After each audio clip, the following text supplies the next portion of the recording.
ఈ ప్రభుత్వం డ్రగ్స్ను హరికడతామని చెప్పడం జరుగుతోంది.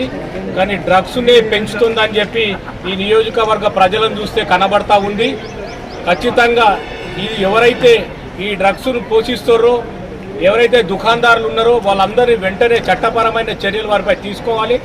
ఎక్సైజ్ డిపార్ట్మెంట్ వాళ్ళు కూడా ప్రతిరోజు పర్యవేక్షించి అసలు ఏం జరుగుతోంది ఈ దుకాణాలలో, మరి ప్రజలకు హాని జరుగుతుందా, వాళ్ళకు నిజమైన ఆరోగ్యంగా ఉంటోరా అనే విషయాలను కూడా ఆ ఎక్సైజ్ డిపార్ట్మెంట్ వాళ్ళు కూడా నిమ్మకు నీరెత్తినట్టు వాళ్ళ ఆఫీసులోనే ఉంటుండ్రని కనబడతా ఉంది.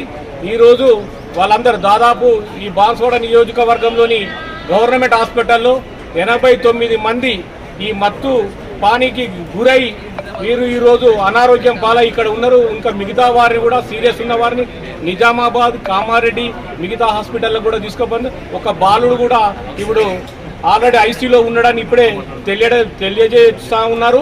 కానీ వెంటనే ఒకటే కోరుతున్నాం, ఖచ్చితంగా ఎవరైతే ఉన్నారో బాధ్యులైనరో ఈ దుకాణదారులందరినీ వెంటనే చట్టపరమైన చర్యలు తీసుకోవాలని చెప్పి భారతీయ జనతా పార్టీ తరఫున డిమాండ్ చేస్తూ ఉన్నాం.